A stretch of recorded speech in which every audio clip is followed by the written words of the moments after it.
Hello students, today we will study the chapter 7 integrals. Let's start the new chapter. After application of derivatives, new chapter is integral, which is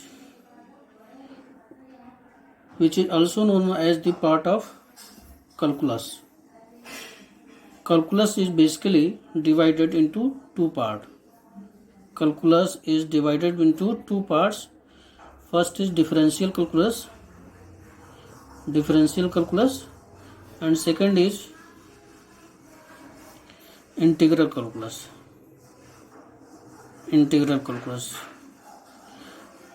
So differential calculus we have already studied the chapter 5, continuity and differentiability,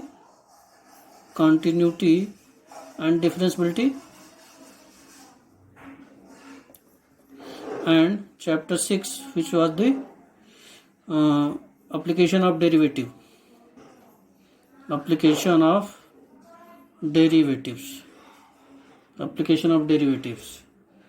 And now we will study the integral calculus. So this chapter is very important because of next two chapter is also based on this chapter. Means chapter 8 and chapter 9 is also based on chapter 7. So it means कि integral is very important chapter. So integration or integral, how it is related to the differentiation. Let's see. Let a function y is equal to fx is equal to x cube. So then the differential of 8 dy by dx is equal to 3x square, and y is equal to, if x cube minus 2 is the given, so then dy by dx is equal to 3x square. Again, if y is equal to x cube plus 10 is given, so then dy by dx is equal to 3x square. So we are observing from here कि 3x square be the differential of the different function, that is x cube minus 2 and x cube plus 2. यानी सबका जो differential वो 3x square है, लेकिन function क्या है, अलग अलग है. एक्स क्यूब है, एक्स क्यूब प्लस 10 है, एक्स क्यूब माइनस 2 है. तो इस तरह से हम देख रहे हैं यहाँ पे कि जो भी फंक्शन है, इस फंक्शन का डिफरेंशियल सेम है, लेकिन फंक्शन क्या है, अलग अलग है. अब हमें तो ये यहाँ पे तो क्लियर है कि हाँ एक्स क्यूब माइनस 2 का डिफरेंशियल 3x स्क्वायर है. तो इस चीज़ को फाइंड करने के लिए हमें इंटीग्रेशन की ज़रूरत पड़ी कि 3x square 3x square with the differential of which function. तो इसको फाइंड करने के लिए हमें इंटीग्रेशन की ज़रूरत पड़ी. तो हम कह सकते हैं कि नीड ऑफ इंटीग्रल, दो वे से ज़रूरत पड़ी इसकी, कि need of integral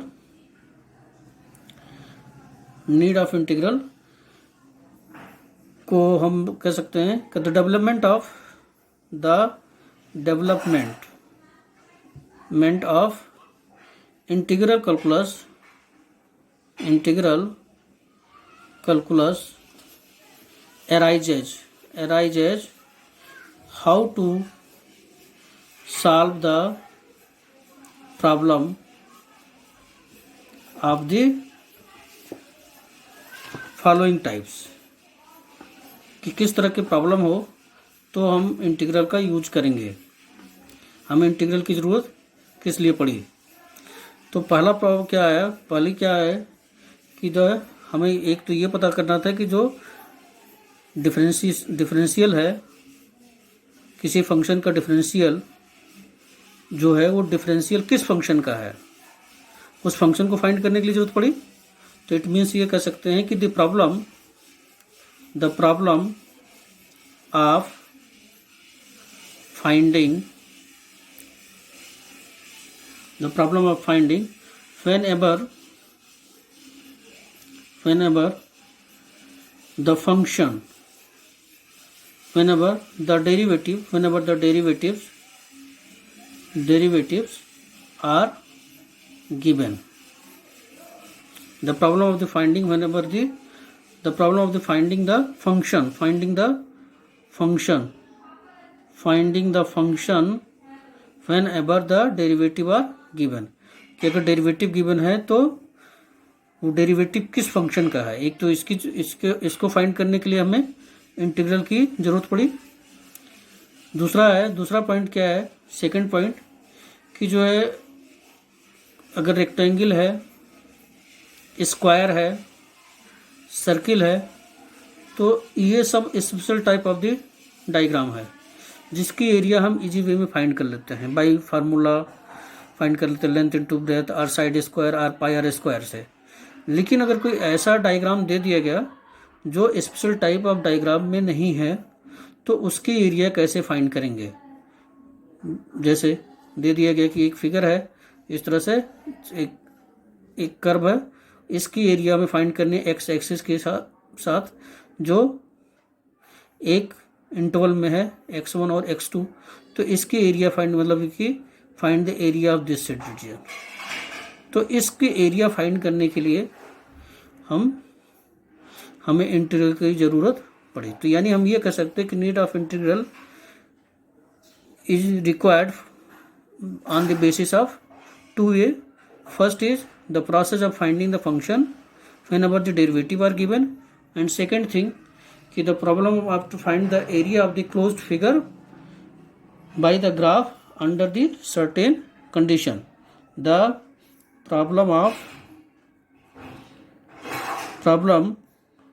problem to find the area, find the area of the closed figure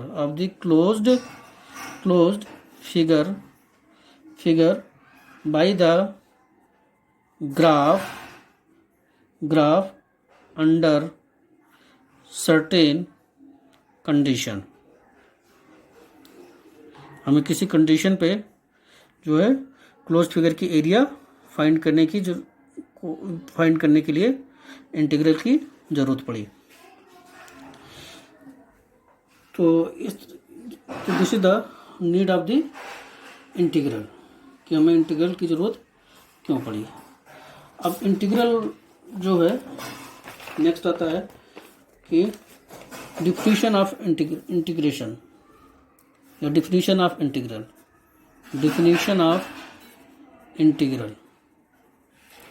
तो डिफिनीशन ऑफ इंटीग्रल में द प्रोसेस ऑफ फाइंडिंग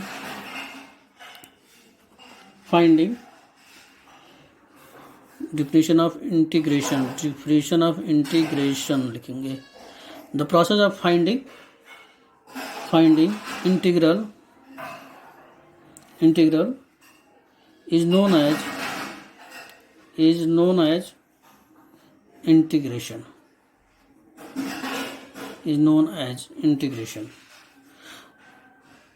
और दूसरी तरह से हम कह सकते हैं कि the reverse process of differentiation, the reverse process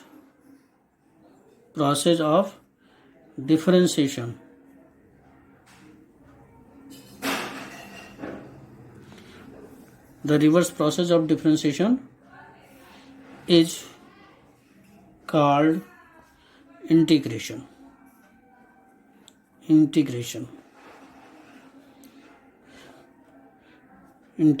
The reverse process of differentiation is called integration. Reverse process of differentiation मतलब डिफरेंशियल का उल्टा, जो डिफरेंशियल का उल्टा होगा क्या कहलाएगा, इंटीग्रेशन कहलाएगा. Integration is also called integration is also known as antiderivative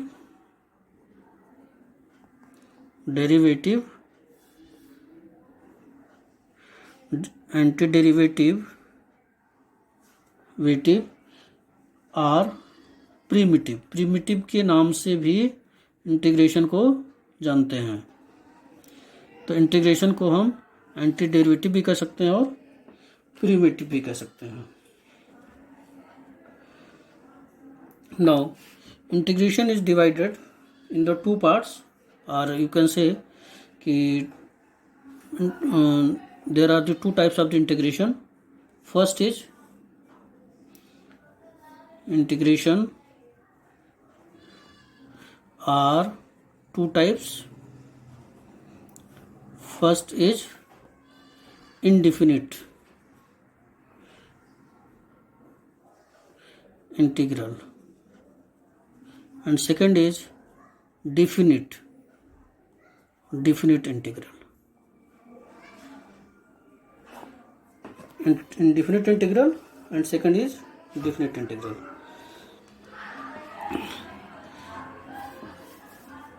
So let fx be a function, then the collection of all its primitives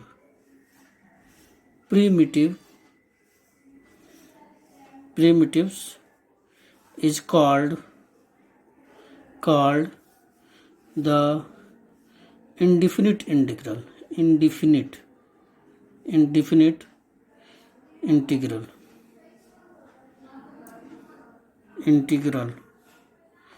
of fx and denoted by integral of fx dx. Integral of fx dx. इस integral को हम ऐसे लिखते हैं। Integral का जो symbol कहलाता है सिंबल ऑफ इंटीग्रल, एक एस है, यस जिसको हम सम बोलते हैं, और इस सम को एक साइंटिस्ट थे न्यूटन, जिन्होंने इस इंटीग्रल के ऊपर स्टडी किया, और इसी यस को इन्होंने एक्सटेंड कर दिया, एक्सटेंड करके उसको कुछ इस तरह से बना दिया कि इसका ऊपर पार्ट और इसका नीचे पार्ट एक्सटेंड कर दिया, तो इसी को हम क्या बोलते हैं, सिंबल ऑफ इंटीग्रेशन। तो this is the symbol of integration. तो if d by d x of f x plus c कोई फंक्शन है, अगर हम इसका डिफ्रेंशिएट करते हैं तो क्या आता है, हमें एफ एक्स आता है। तो अगर हम इसका इंटीग्रेशन करते हैं, यानी हम ऐसे कर सकते हैं कि integration of f x d x is equal to what will be the f x plus c, where c is called constant of integration, or it is also known as arbitrary constant.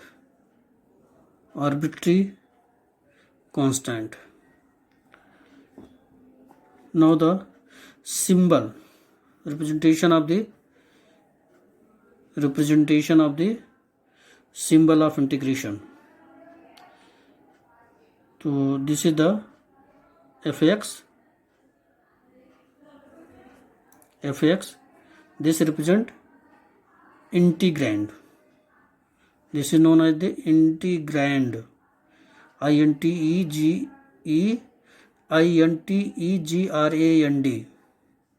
Integrand.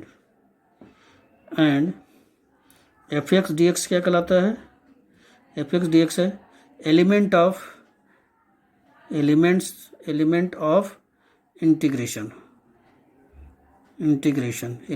integration, and this symbol is known as the sign of integral,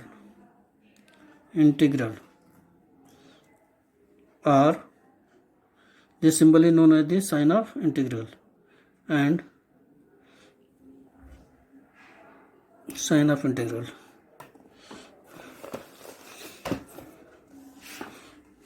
Next point,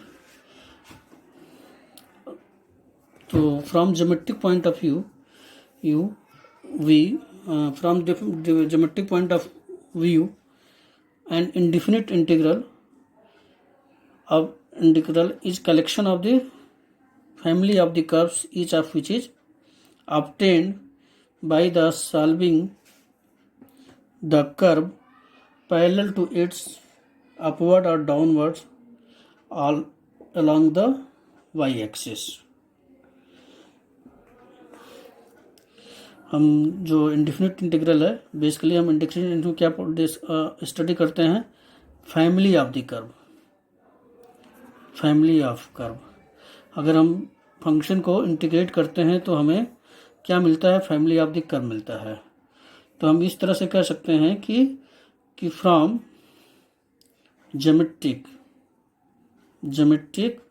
point of view, geometric point of view an indefinite integral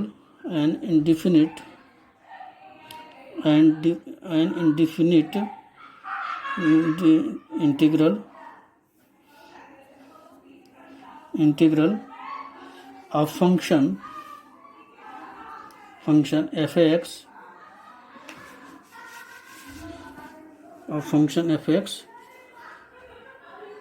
और कह सकते from geometric point of view an indefinite integral is the collection, integral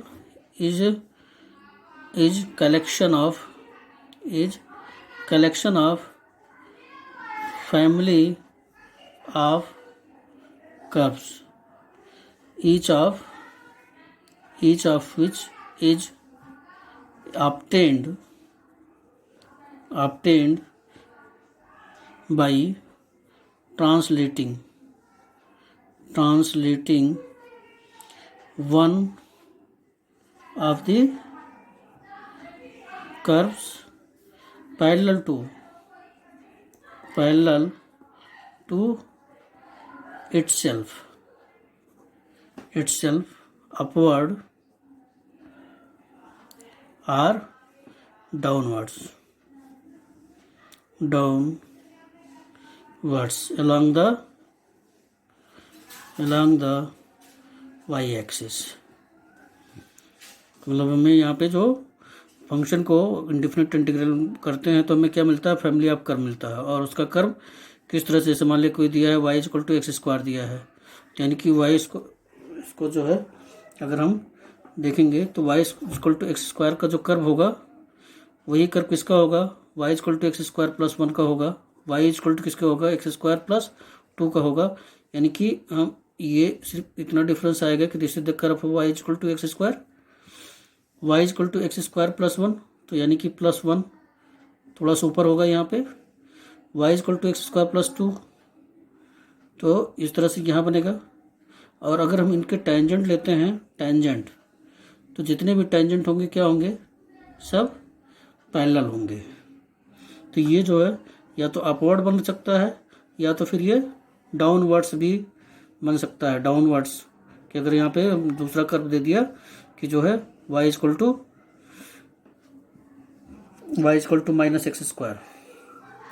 तो यानी कि इसका curve नीचे बनेगा, नीचे की तरफ आ जाएगा। तो इस तरह से ये जो है जितने भी कर्व हैं वो सब फैमिली ऑफ द कर्व को रिप्रेजेंट करता है। तो ये इंडिफिनिट इंटीग्रल में हमें जो भी सॉल्यूशन मिलता है वो किसका मिलता है, वो फैमिली ऑफ कर्व का मिलता है। यहाँ पे ये सी को रिप्रेजेंट करता है, +1 +2, जो +2 या माइनस भी हो सकता है, जो इंटीग्रेटिंग कांस्टेंट जिसको हम जानते हैं।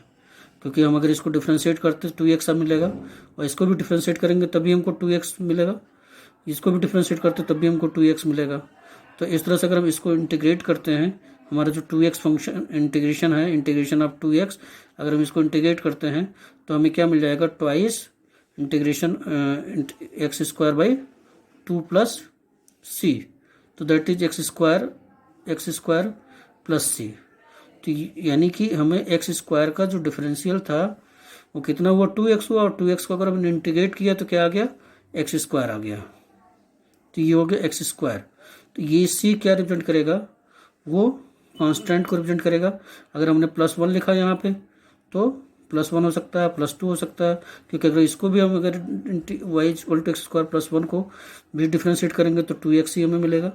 एक्स स्क्वायर प्लस 2 को भी डिफ्रेंशिएट करेंगे तभी हमको 2x ही मिलेगा। तो इस तरह से जो है ये c क्या रिप्रेजेंट करता है कि ये इंटीग्रेटिंग कांस्टेंट है जो +1 +2 +3 या -1 -2 -3 के अकॉर्डिंग जो है कर्व फैमिली ऑफ कर्व को रिप्रेजेंट करने में हेल्प करता है। तो इन दिस वे कि indifferent integral give the family of the curve. Now we will study the three method of indefinite integral. First is integration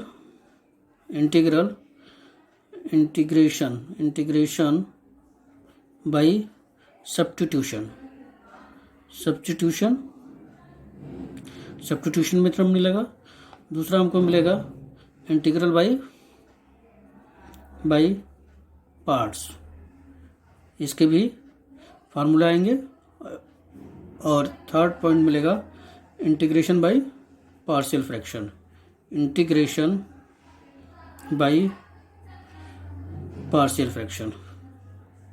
partial fraction. तो ये तो हम इंडेफिनिट इंटीग्रल में इस मेथड का यूज करते हैं। ये जो डिस्कस किया अभी हमने ये किस चीज़ का है, ये इंडेफिनिट इंटीग्रल का है कि इंडेफिनिट इंटीग्रल में हम क्या फाइंड करते हैं।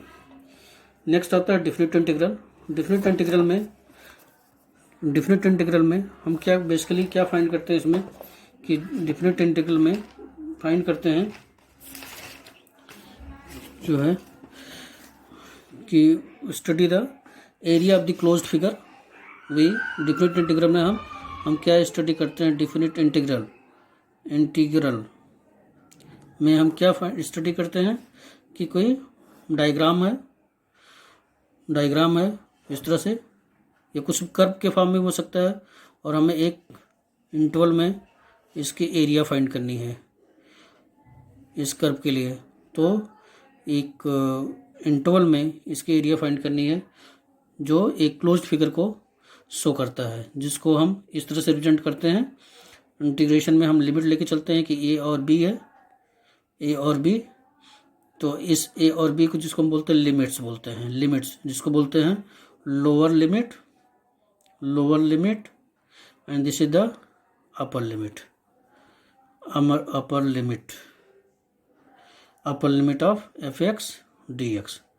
f(x) मीन्स कि जो हमारा फंक्शन है उसको इस लिमिट के अंडर इंटीग्रेट करना है। तो ये हम डिफिनिट इंटीग्रल में स्टडी करेंगे। तो नेक्स्ट पॉइंट इज कि हम डिफरेंशिएशन में कि अगर कोई कांस्टेंट रहता था तो हम क्या लिखते थे, d/dx ऑफ k x है। अगर इसका डिफरेंशियल करते थे तो क्या करते थे, k को बाहर कर लेते थे, d/dx ऑफ x निकालते थे तो क्या लिखते थे k, यानी कि इसका डिफरेंशियल 1 हो गया और k कांस्टेंट को बाहर कर लेते। तो ऐसे ही इंटीग्रेशन के साथ आएगा कि some problem of the indefinite integral में क्या हो सकता है। फर्स्ट इज कि कोई इंटीग्रल है f(x) plus gx minus gx लेते हैं यहाँ पे, और ये dx के थ्रू है इसमें। तो इसको हम कैसे ले सकते हैं, इसको ले सकते हैं f(x) dx और plus gx dx, integration of f(x) dx plus integration of gx dx। अगर प्लस माइनस है तो यहाँ प्लस है तो प्लस रहेगा, माइनस है तो माइनस रहेगा। फिर अगर कोई इंटीग्रेशन दिया है k ऑफ f(x) dx है यहाँ पे, जो k के एक कांस्टेंट है, तो कांस्टेंट है यानी हम k को बाहर कर लेंगे और उसके बाद इसको इंटीग्रेट कर देंगे। तो ये तो हो गया कि हम इंटीग्रेशन को कैसे राइट करते हैं और कैसे हम उसको सेपरेट करेंगे। अब सम फार्मूले आएंगे, बेसिक फार्मूले आएंगे जो इंटीग्रल पे बेस्ड है, जो बहुत ही इंपॉर्टेंट फार्मूला है। फार्मूला इसमें स्टडी लर्न होगा तो इंटीग्रेशन बहुत ईजी है, अदरवाइज बहुत ही टफ लगेगा आपको इंटीग्रेशन। अगर फार्मूला लर्न है तो बहुत ईजी है। तो फर्स्ट हम लेके चलते हैं कि some basic integral formulas with differential with derivatives. Some basic integral formulas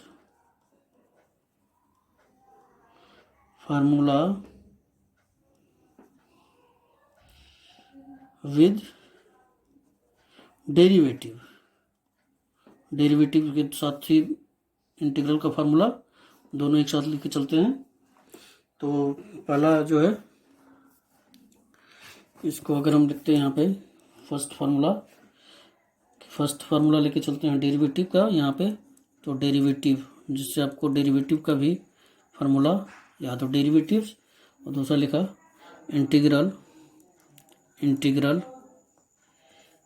integrals are anti derivative भी जानते हैं, इंटीग्रल को एंटी डेरिवेटिव भी कहते हैं। तो फर्स्ट फार्मूला हम डिफरेंशियल में पढ़ते थे d by d x of x पे power n plus 1 upon n plus 1 is equal to x power n।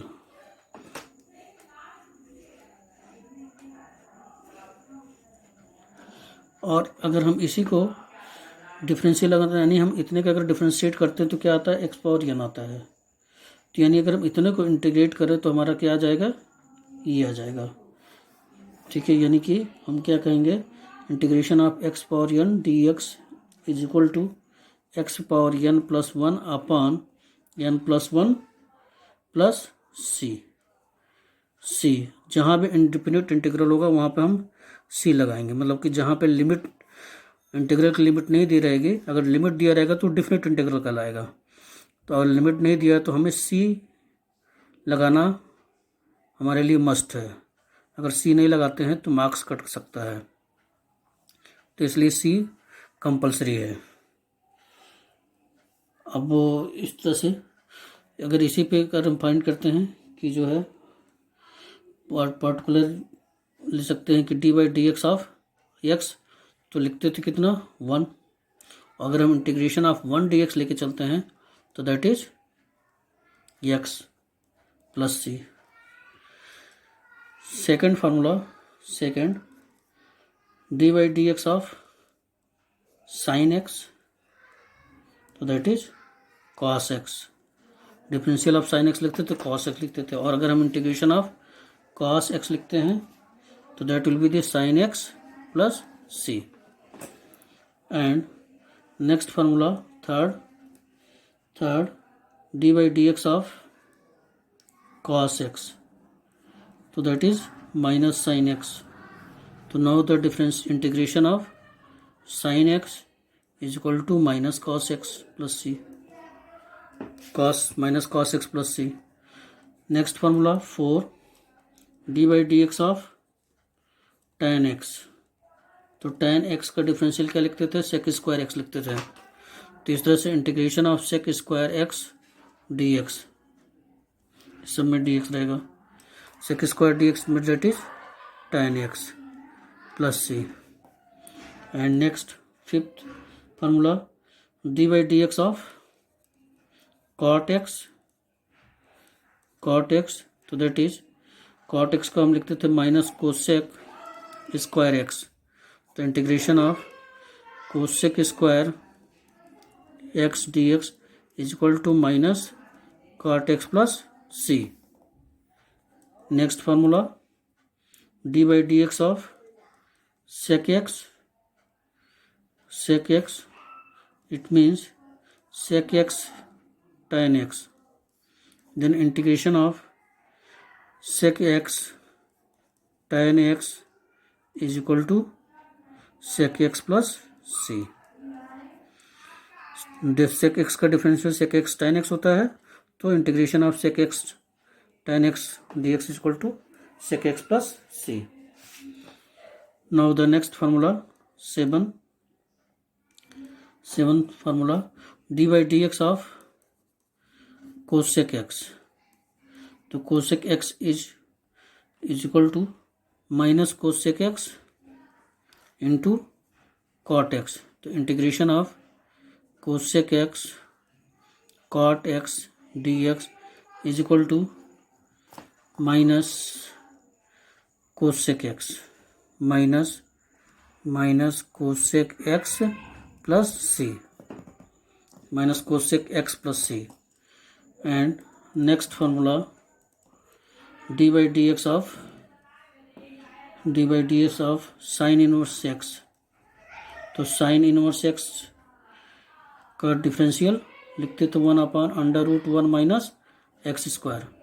तो integration of 1/√1 minus x square dx is equal to sin inverse x plus c.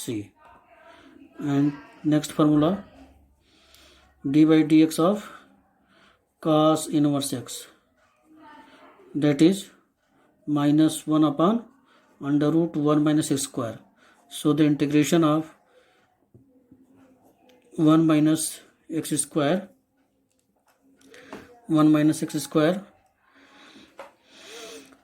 dx is also equal to the minus cos inverse x plus c. And next formula tan inverse x. तो d by dx of tan inverse x, that is 1/1 plus x square.